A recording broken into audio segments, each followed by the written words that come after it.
Muito bom dia a todos. Excelentíssima Senhora Ministra das Finanças, Doutora Vera Daves, muito obrigada pela sua apresentação, que de facto, diria eu, que como vai ver, acho que estamos muito alinhados nas preocupações. Muito obrigada aos senhores administradores dos bancos e presidentes de Conselho de Comissão Executiva e Conselho de Administração que nos estejam aqui a ouvir. Muito obrigada a todos do setor financeiro e a todos que estão aí em casa e que todos os dias participam, inclusive connosco, nas reflexões e nas dores que todos estes temas nos vão trazendo. Foi clara e é clara a aposta que existe em Angola, uma aposta forte, diria eu, no fortalecimento do sistema financeiro e do sistema bancário em Angola, e com isto está demonstrado a publicação da nova lei do regime geral das instituições financeiras, assim como um conjunto de outra nova regulamentação que tem vindo a sair e que mais adiante passarei e darei nota. Contudo, o setor bancário continua a precisar de desenvolver-se e de se capacitar. Esta é uma realidade, portanto, é um setor que traz consigo necessidades várias e os desafios perante esse mesmo setor também são, de facto, muitos. Temos alterações legais, temos alterações regulatórias, temos a própria demanda do mercado, temos um ambiente macroeconómico que de todo é favorável, apesar de termos aí uma luz em que pode haver, de facto, como a Sra. Ministra das Finanças acabou também de mencionar, uma alteração para este futuro mais próximo para a economia em Angola, mas temos um conjunto vasto e vastíssimo de incertezas de caráter também mundial. Todos estes aspectos irão contribuir para que a banca faça uma profunda reflexão sobre aquilo que é o seu propósito hoje e no futuro. No curto prazo, eu diria que existem aqui desafios prementes, que alguns já se materializaram até para o exercício de 2020, mas não terminaram aí. Desafios associados à percepção do risco soberano de Angola, que tem um impacto direto no sistema bancário e, em concreto, na banca comercial em Angola. Temos aqui também o risco de crédito e a evolução desse risco de crédito e como é que nós vamos, diria eu, a banca vai reagir. Estamos, de facto, no primeiro ano pós-pandemia, ou início desta pandemia, temos muitas incertezas e, efetivamente, como é que vai ser esta evolução do risco de crédito nestes próximos meses e nestes próximos tempos. Temos também a evolução cambial do Kwanza, que tem tido uma trajetória de desvalorização e que nestes últimos meses tem encontrado aqui uma estabilização. Tudo isto vai trazer novos impactos, efetivamente, àquilo que é a forma de gerir os próprios bancos comerciais e como é que eles vão encontrar respostas para fazerem o seu negócio também no dia a dia. Claramente estamos num momento muito crítico e de desenvolvimento do setor financeiro e da banca em particular em Angola. Os bancos vão perder nestes próximos tempos aquilo que tem vindo a ser uma fonte dos seus resultados, fontes importantes. Por um lado, os seus ganhos cambiais, que têm vindo a suportar e a acumular aqui depois um impacto de o aumento de risco de crédito. Este ano já não se vai encontrar esta realidade, e isto de facto é importante dizer-se aqui, assim como também o rendimento para aqueles que têm uma forte cultura de apoio ao Estado, de financiamento direto ao Estado através dos seus títulos de dívida, e que todos os bancos, portanto, têm uma exposição grande, uns mais do que outros, mas todos. Temos aqui também, neste futuro próximo, alterações da sua fonte de rendimento. Nós temos aqui várias realidades que vão obrigar a que quem esteja a liderar as instituições faça aqui reflexões que com certeza já os fez e que elas são necessárias para a continuidade, portanto, das suas operações e para atingirem os objetivos que as mesmas, obviamente, se propõem. Temos aqui, por outro lado, o desafio, e que bem foi aqui deixado, da banca e o seu papel crítico no apoio à diversificação da economia. E não podemos deixar de falar disso. O banco e o setor financeiro, efetivamente, têm aqui um papel importantíssimo nesta dinamização. Há bocado foi falado nas alterações de taxa de juro, aqui pelo João Armando, em que alguns poderão beneficiar de estar debaixo desse quadro legislativo e ter crédito financiado a 7%, outros terão crédito a taxas bastante mais altas, na ordem dos 20, mais acima de 20%, mas o papel da banca aqui é fundamental. Caso contrário, todo este movimento, toda esta necessidade de diversificação da economia, claramente não vai acontecer. Quero dizer aqui que a dimensão, a resiliência, o conhecimento e capacidade de atuar de uma forma tempestiva ao juntar todos estes fatores vai ser decisivo para o sucesso dos vários players nesta matéria. Chamo aqui, e tocando neste último ponto, do financiamento à economia e como o papel que tenho nestas áreas, automaticamente chamo a atenção para a forma de gerir e a necessidade de gestão do risco de crédito cada vez mais profissional.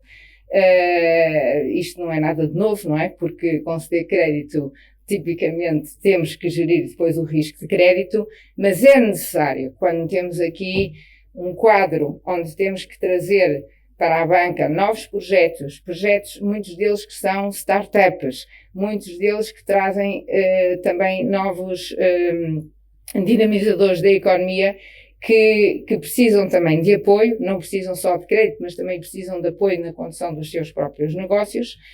É fundamental para a banca fazer um correto e tempestivo acompanhamento do risco de crédito.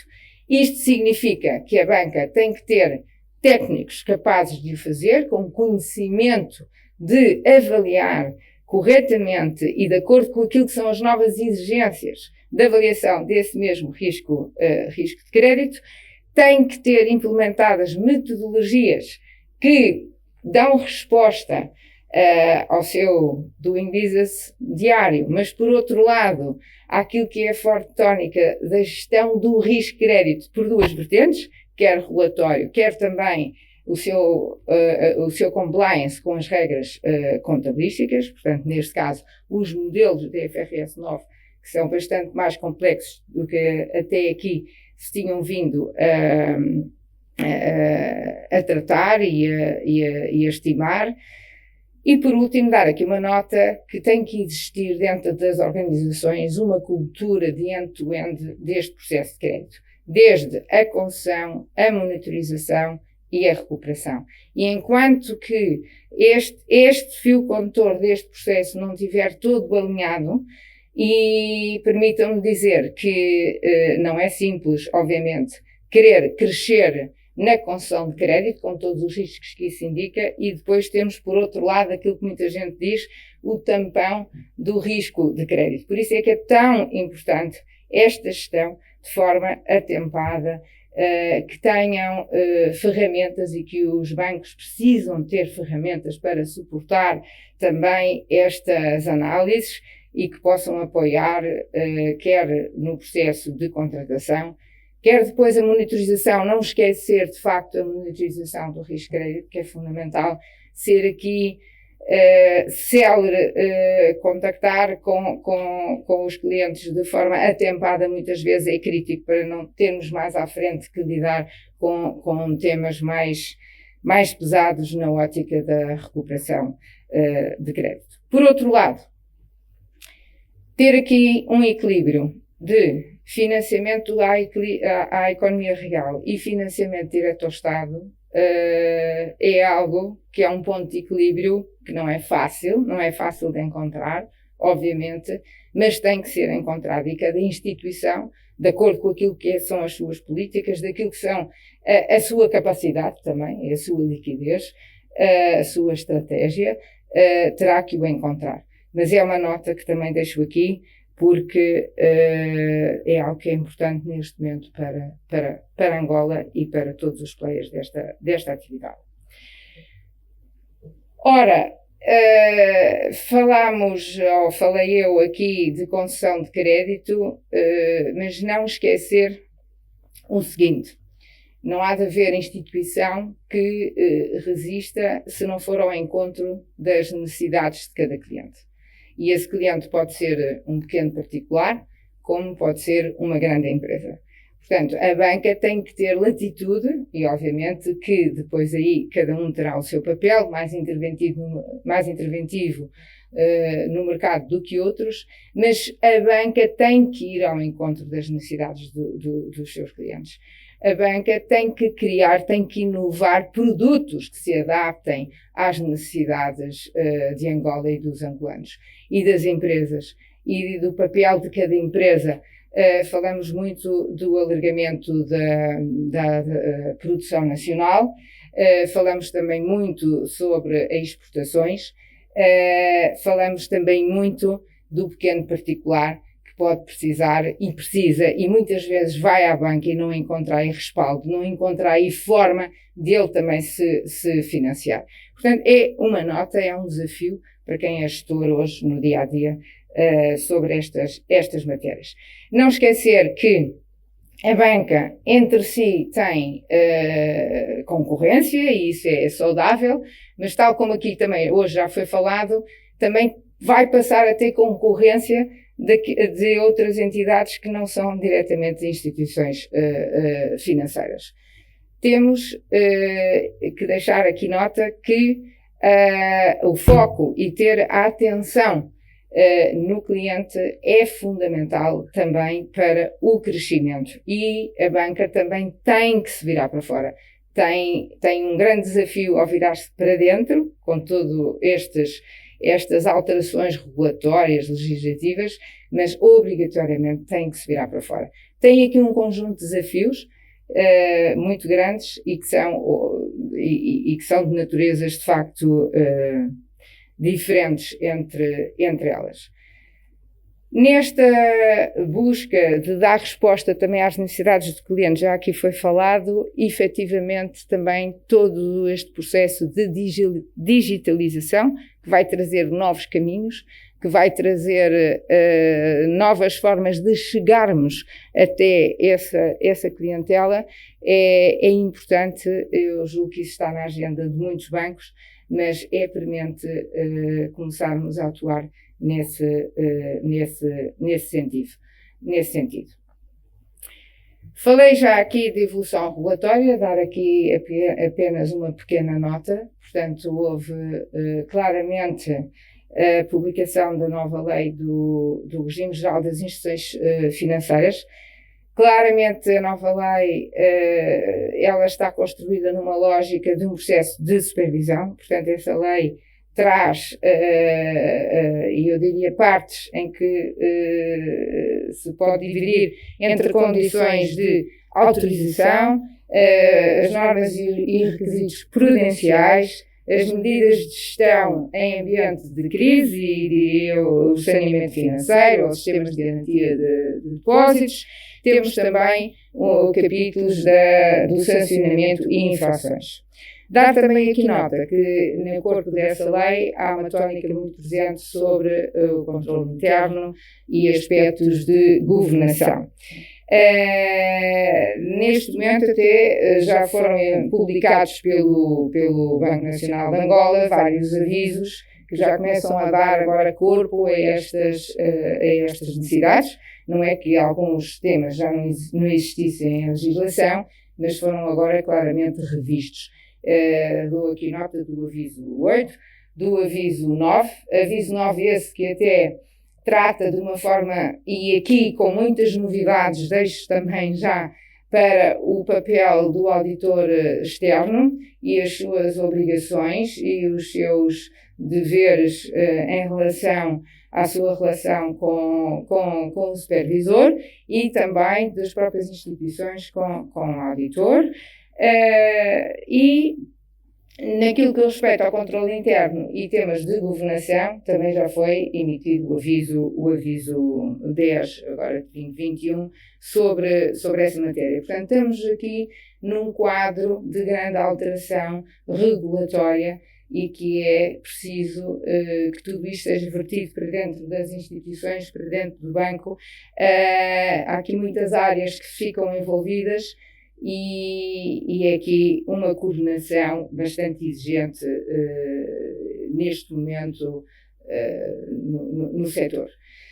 Dou também aqui alguma nota àquilo que já aconteceu desde 2020, portanto, o processo de candidatura de equivalência de regulação e de supervisão junto à União Europeia do BNA.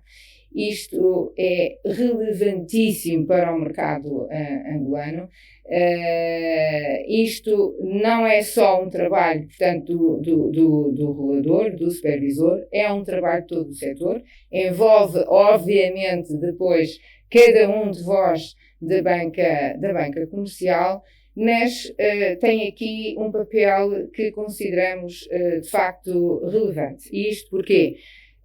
Há uma convergência dos instrumentos de regulamentação e de regulação e da forma de supervisionar do setor financeiro. Isto é muito importante que Angola seja reconhecida por esta equivalência. Torna que o sistema financeiro seja aberto, portanto, não só a players internos, mas também a outros players internacionais, à captação também de fundings internacionais, promove a credibilidade, a solidez e a transparência deste mesmo setor. Diria que traz uma percepção positiva na qualidade também de governo e gestão de riscos de todo o setor. Neste momento em que Angola está numa fase de privatizações, numa fase de captação de investimento estrangeiro, é fundamental esta criação deste pilar de confiança sobre o setor financeiro e começa, obviamente, também pelo papel do regulador. E esta contribuição vai ser, de facto, muito importante para o desenvolvimento do país. Naquilo que toca aos aspectos a cada uma das instituições financeiras, banca, a cada um dos bancos, também este processo toca em modelos de governo, toca em repensar o apetite ao risco da própria instituição, introduzindo também aqui novos riscos. Obriga, de facto, a introdução de novas ferramentas no suporte à gestão. Traz também aqui uma necessidade evidente de haver essa evidência de que a gestão de risco é trazida no dia-a-dia das instituições, na sua gestão diária. Não é só dizer, sim, temos ali o departamento de risco criado. Não, ele tem que ter aqui uma evidência, a forma de gerir tem que ser sustentada, de facto, em análises de risco específicas de cada banco e as decisões terem em consideração os resultados dessas análises. E para não me alongar mais, dizer só que este tema, como todos aqui presentes, pelo menos já estão a trabalhar nele no dia-a-dia, mas trouxe uma revisão dos requisitos mínimos regulamentares em relação àquilo que é os fundos próprios regulamentares, o risco associado aos ativos, e trouxe também aqui um processo muito importante de autoavaliação, quer do capital, quer da área de liquidez, para cada instituição. Portanto, nós temos aqui uma iniciativa que extravasa e que mexe, de facto, no dia-a-dia das instituições, no dia-a-dia como as mesmas vão gerir também, quer os seus ativos, quer os seus passivos, quer os vários riscos que encerram o setor financeiro e bancário. Em relação ao tema que acabei de falar, isto, numa última análise, vai trazer aqui uma pressão grande aos bancos ao nível da solvabilidade, porque toda esta nova forma de acompanhar o capital, a construção desse capital, conhecido como os requisitos de solvabilidade, como a gestão e as novas formas de medir essa gestão de risco de liquidez e dos próprios grandes riscos dentro de cada instituição, vai trazer aqui um grande desafio em termos de capital, e esse desafio vai se materializar precisamente também nas necessidades que vão ser pedidas aos seus acionistas. É necessário que os rácios de capital permitam aos bancos acumularem perdas futuras, e esta é que é, portanto, uma nova lógica e um novo passo muito, muito importante. É prioritário que as administrações coloquem este tema nas suas agendas e que se tome em consideração várias possibilidades para o efeito.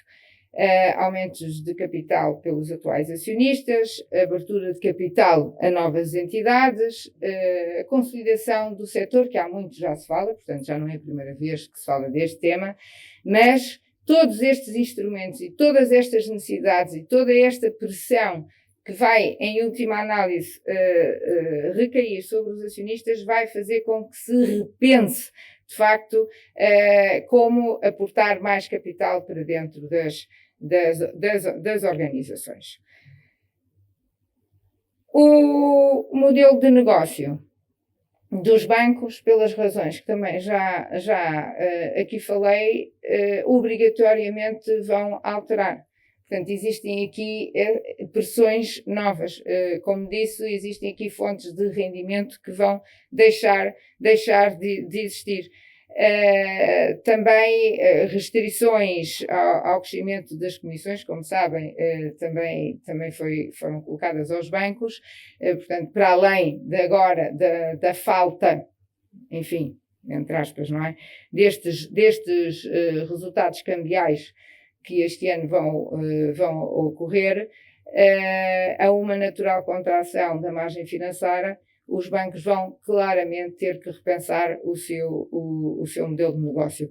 E daí que a procura de novos produtos também, não só para dar resposta aos clientes, mas também para os bancos não fazerem se fazerem crescer, e nomeadamente ao nível da margem financeira, e a sustentabilidade dessa margem financeira é importantíssimo. Nesse modelo nessa alteração do seu modelo de negócio, chama a atenção para a necessidade clara que existe de existirem também alterações no seu modelo operativo. E não me repetindo, mas dizer que aqui a tónica da digitalização também dá resposta a esta necessidade, de forma a que não seja de facto incrementado custos, obviamente que numa fase inicial há um incremento, mas que seja aqui um objetivo de optimização dessa estrutura de custos dos bancos. Ora, eu trazia aqui também o tópico de cybersecurity. Ele foi trazido e bem já pela Sra. Ministra das Finanças, mas esta é uma realidade desde já, até que a KPMG há muito bem falando também no mercado. Ela é uma realidade não é em Angola, é uma realidade mundial. Portanto, este tópico tem que estar na agenda das comissões executivas e dos conselhos de administração, nomeadamente na identificação desses riscos, na identificação de modelos para que possam trazer aqui uma antecipação, e o banco necessita de desenvolver controlos que vão mitigar, portanto, esses riscos, e este é um processo interno muito sério para as organizações. Determinados eventos só vêm a chamar a atenção que esta é uma ameaça real e não é algo que nós possamos dizer que não existe. Não, existe em todo o dia, não é só no setor financeiro, já agora. Isto é um risco real de novas gerações, do mundo em que nós todos hoje vivemos, e o nosso alerta é precisamente para a necessidade de antecipação e do tratamento adequado a esta natureza de riscos. Por outro lado, e outra dimensão que trago aqui e que dei nome da pegada fiscal dos bancos, todas as alterações promovidas em Angola e que a AGT tem vindo portanto, obviamente a patrocinar, têm trazido aqui para os bancos também mais uma forte pressão.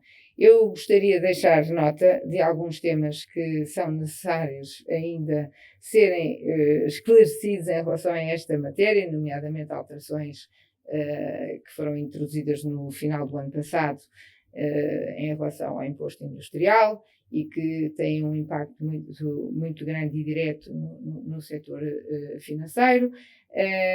Também aqui o tema e a introdução do IVA veio trazer aqui outras circunstâncias que podem trazer constrangimentos ao setor.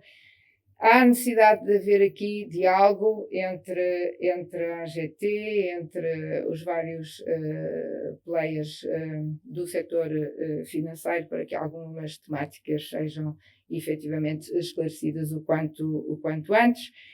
Por outro lado, os bancos têm aqui um papel importante de substitutos tributários, quando têm o papel de fazerem eles próprios a retenção na fonte e de entregarem ao Estado essas mesmas receitas, como também, obviamente, de contribuidores fiscais para aquelas situações em que se aplica. Dar aqui uma nota, é que todas estas alterações, também em termos fiscais, vão obrigar a que os bancos dotem as suas áreas de recursos de especialistas no tratamento destas temáticas. Por fim, dar aqui só uma nota de uma iniciativa que nós chamamos de Iniciativa Impact e que tem uma perspectiva completamente diferente de todas aquelas que vim até agora falando. E chamando a atenção que as organizações começaram e as empresas começaram por ter um objetivo de trazer aqui criação de valor só numa ótica acionista.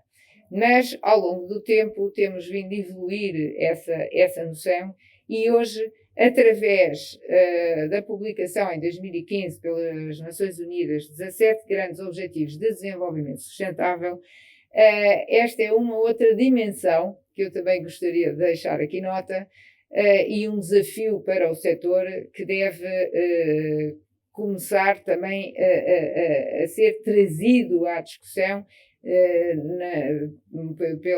pelos órgãos de gestão. Já há algumas instituições que estão a fazer, portanto, isto ainda não estará na agenda de todas, mas já há algumas que estarão a fazer, e é trazer para dentro também do setor financeiro preocupações que levam, de facto, o nível das organizações, trazendo aqui um conceito de sustentabilidade social, o seu impacto nesta matéria e que estão versados, portanto, naqueles 17 grandes objetivos, como, por exemplo, um combate à pobreza, um contributo direto para o elevar o nível educacional da sociedade, da saúde, enfim, tem um conjunto de dimensões em que, hoje em dia, posso dizer que já existem investidores que olham se as organizações têm esse papel, têm essa preocupação. Nomeadamente, no momento em que nós estamos a abrir o país também para investidores internacionais, ter aqui esta nota de que mercados ou investidores, diria eu, mais evoluídos, começam a ter também aqui esta preocupação de perceberem que tipo de pegadas é que estas organizações estão a ter para a sociedade. Portanto, completamente abandonar só aquela visão orientada para o acionista, mas o seu papel na sociedade.